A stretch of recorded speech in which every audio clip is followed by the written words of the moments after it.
ati Christian B si umurundi canke Christian B arashobora kuba ataba mu Burundi umubwira iki? Bon, à propos de ça déjà, ouais, ce sont des choses que je comprends, tu vois. Gusa nje sindavukiyenga and Kirundi iragoye kandi cyane. Kandi sorry kubera ndi kundavuga igifaransa. No, barakumva bakunzi badukurikirana barakumva. Uri sure. Umaze gusohora indirimbo Mama na Wiz Design, ugerageje kuyiraba no kuri YouTube, ntiyaduze gose nkuko abantu bari babyiteze canke nkuko twavuga ati ya mazina yararimwe. Niho waricujije gukorana na Wiz Design. Umumpera ka message muhoza ari hose ahari muri kano kanya. Shushu, you already know. Why should I talk a lot? And just what I can tell you is that I miss you. And hope to see you again very soon. Ooh. And the rest you already know.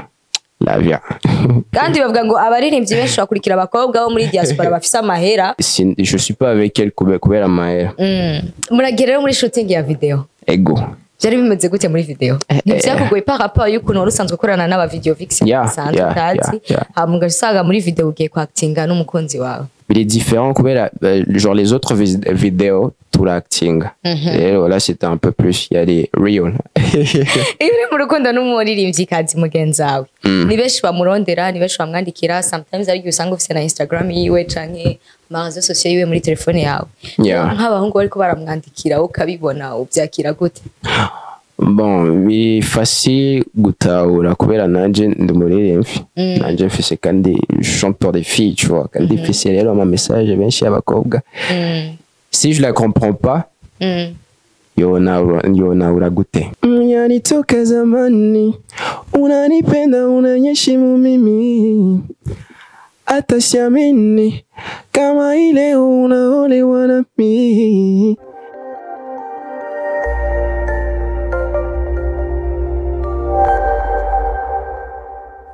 Coucou, salut encore la famille, j'espère que vous allez tous bien, j'espère que aho mwerereye hose, aho muri hose, mu gihugu cyacu c'u Burundi, canke hanze y'igihugu, nibaze ko muri top, nibaze ko mumeze neza cyane. So guys, narababwiye yuko nzoguma nkora kandi nzokora cyane. Haguma ndabaha n'amakuru ari update, amakuru ari on time, kubera yuko nabemereye kandi nanje nzobazanira ya nkuru guys, ya nkuru y'umuhero wi. So guys, arashaka kwibaza ngo uno munsi rero ngo bimeze gute, uno munsi twazanye nde cyangwa uno munsi tuza kuyaga nande. So ntarandiriye gose ndagutumiye gukora subscribe kugira ngo bandanye uba on time, bandanye uryoherwa. Hanyuma yaho reka twakira umutumire wacu kuri kamera za Buja Town TV. Uno munsi ndi kumwe na Christian B. Hello, hello, hello. Coucou. Hello, hello. Shine like a crystal, yeah, yeah, yeah. Already now. Karaheze none. Karaheze, naka intro. Nagira twatanguye boom. Yeah, boom, ni boom. Umezereza. Yeah, I'm good. Amakuru yawe? Yeah, I'm good so. Yeah. Ndashima Imana. Kandi ndagiye kukubona. Na cyane cyane. Hacariye kinini ya gose. Ibaze kwe. Ariko nk'imyaka 3 ntiheze. Oh yeah. Il y a 3 ans. 3 ans. Oh yeah, il est menshi. 2 ans peut-être. Vraiment? Ego. Sinibaze. So guys, ndi kumwe na Chris MB mwamenye cyane kuri Nyemeza. Chris MB kuma hit menshi n'akariro kenshi yazazanye novuga ati ni mu mwaka uhetse no? No. Oh yeah, yari 2021. 2021. Yeah. Guys, ni Chris MB yaje atavyorosha. Abenshi banavuze ati iyi Imana ivuye hehe? Ku Imana?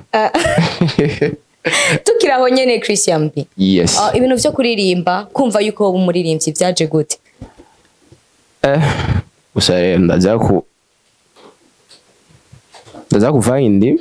Ya nakibaza. OK. Usare genre ça a commencé yaratanguye kuva muri 2000 natanguye professionnellement muri. C'était en 2019. Ego, c'était en 2019 de façon professionnelle. Usakera, je chantais. Gusani ali professionnellement. Yeah. Tu le faisais où wari hehe ke watanguye wabikorera hehe? Natanguye yari nganyene.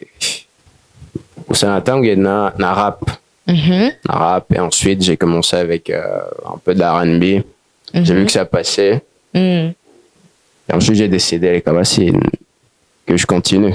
nego yeah uraje muri R&B uragerageje rap biranse yeah ça a kera nari adolescent ego je pense que à partir c'est vrai genre ils ont commencé quelque part ni batanguye professionnellement directement batanguye quelque part et ensuite ils ont continué avec de façon professionnelle en fait yeah Kuki wahisemo R&B kandi wumva na rap wari wayigerageje bon R&B irafise abafana benshi gusoma kandi barabadada no ukumva indirimbo zawe si turakunda kuririmbira abakobwa ego yeah everything you know beautiful ladies hello yeah Christian B ikibano cyakwakiriye gute je dis dans la famille tes amis cyangwa abo mwigana bakwakiriye gute utanguye music c'était pas facile ni ari facile quoi facile vraiment cyane na famille gusa ubuni bon babonye ko c'est nakadi comme toutes sortes de travail kandi bashobora kuronka avoir de l'argent dedans donc je pense que c'est ça le plus important ego undi indépendant kubera la musique and I think it's good yeah ego yeah hari le 11 mars non le 11 mars aho wasohoye indirimbo yitwa mama uri na Wiz Design ego yani indirimbo novuga ati yarimwo Wiz Design n'umuririmbyi yaririmba afise abafana benshi no mu Burundi afise abafana benshi afise abakunzi benshi bamukurikirana ya umaze gusohora indirimbo mama na Wiz Design ugerageje kugira abantu kuri YouTube ntiyaduze gose nkuko abantu bari babyiteze canke nkuko twavuga ati ya mazina yararimwo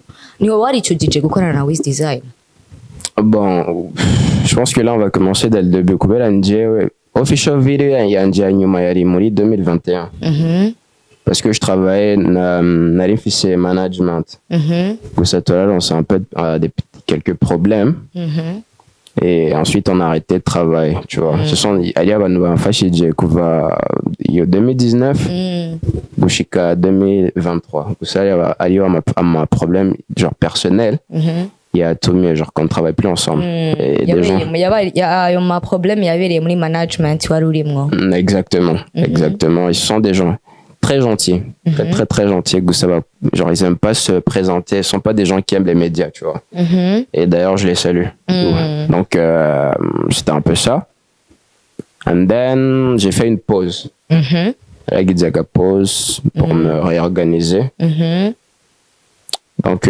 jusqu'à présent parce que actuellement Sinda Garuka genre Neza Chan j'ai sorti je pense 2 audios ou 3 comme ça et quand il a promotionné Gizen kubera gusa account que ça reste pas vide mais c'est qu'elle est vide et là on a genre je sors de temps en temps des projets comme ça sinon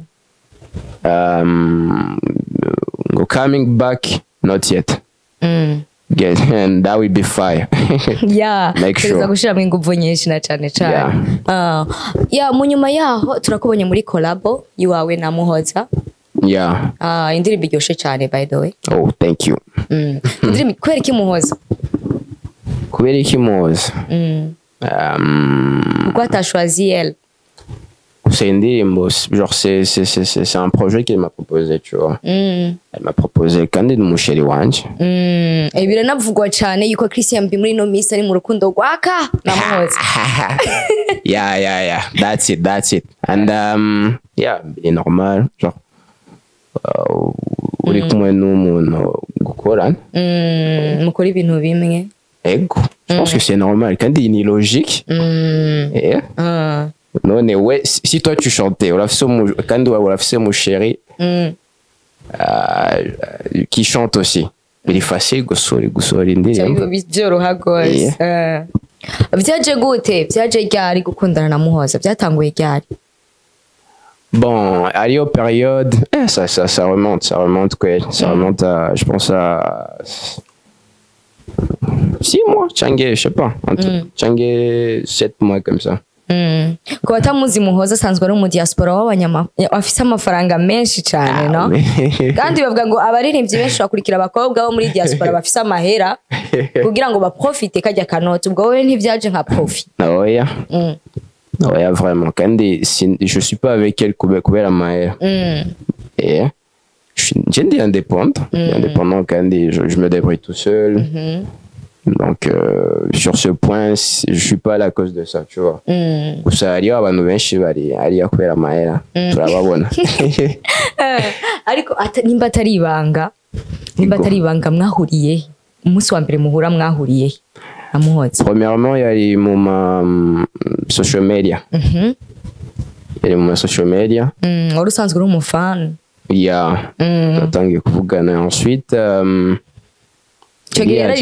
muhoze yararirimba. Ego. Je pense qu'il y a amaze gusohora 2 projets peut-être. Ego. Quand elle était ici, yari yaje ngaha. Oui, wamumenya ari ino. Et on se connaissait déjà avant. Oh, ok. Donc, quand il sort, il ndikunda vuga igifaransa. Non, barakumva bakunzi badukurikirana barakumva. Oui, sûr. Ça. Sois à l'aise. Ok. Donc, on s'est vu ici, on a pris le temps de se voir et ça s'est bien passé. Ensuite, elle est repartie.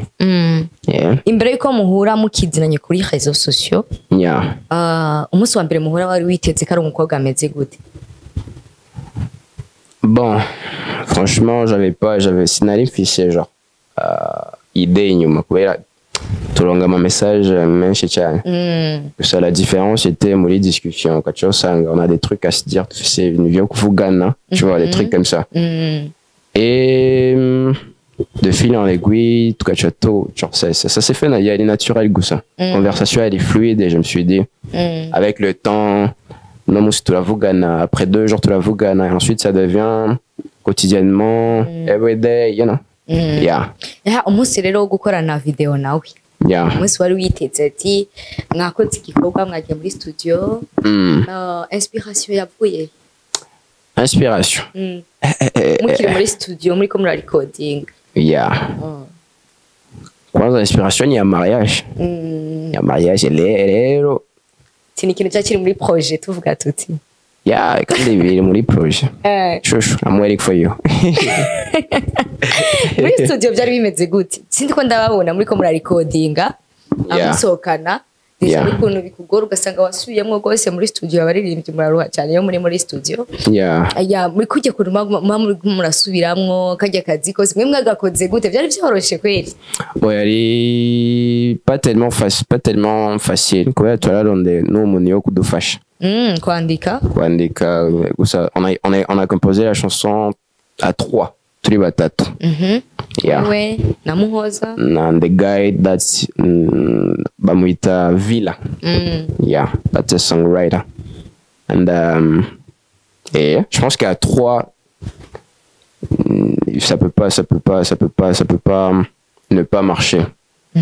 Ego. Donc on a pris le temps de Yoko and Kamajambo, Kane. C'était des choses naturelles, tu vois. Beaucoup de gens, lorsque t'aimes quelqu'un, c'est plus fluide, quoi, tu vois. Donc, Amajambo facilement. Amaide. Ego, quoi. Kandi turashobora kugira na remix. Majya video ahubwo wamengo nyine ni ibintu byagwanyemwe.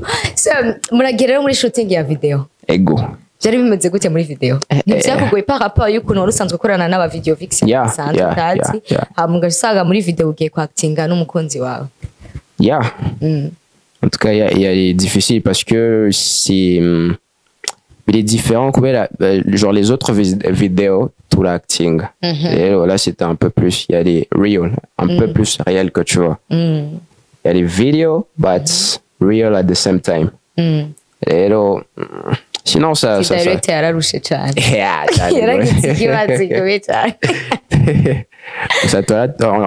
En tout cas, c'était bien, ça s'est bien passé. Il a aussi apprécié. Et and they were like, oh, qui ça? No, pas nimbele ya kamera. Iri mu rukundo n'umuririmbyi kazi mugenzi wawe. Ni benshi bamurondera, ni benshi bamwandikira, sometimes ari usanga ufite na Instagram yiwe canke amarezo sociaux yiwe muri telefone yawe. Nk'abahungu bariko baramwandikira ukabibona ubyakira gute?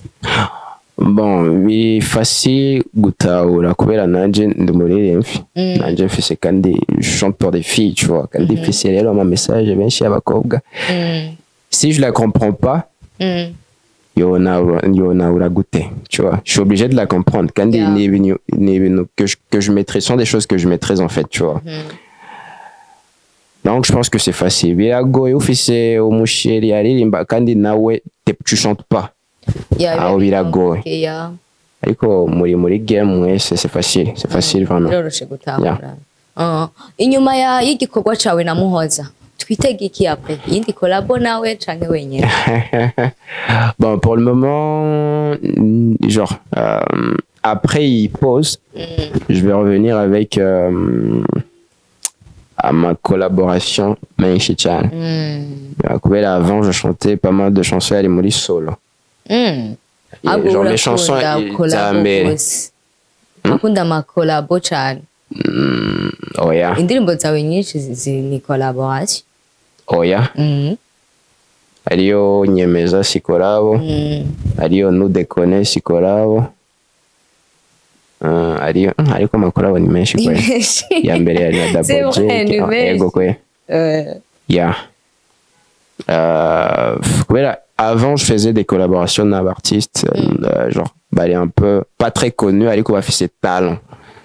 C'est ce que j'aimais, parce que genre, j'aime travailler avec des gens, bah, ses talents. En fait, tu aimes la bonne musique. Exactement. Donc, avant, je favorisais beaucoup plus le talent. Tu vois, là, je pense que je vais aussi essayer de travailler avec des gens connus et talentueux. Tu vois, donc pour un peu apporter un peu du nouveau, quoi, tu vois. Yeah. Christian Binasat Birero vuba. Maybe. Yeah.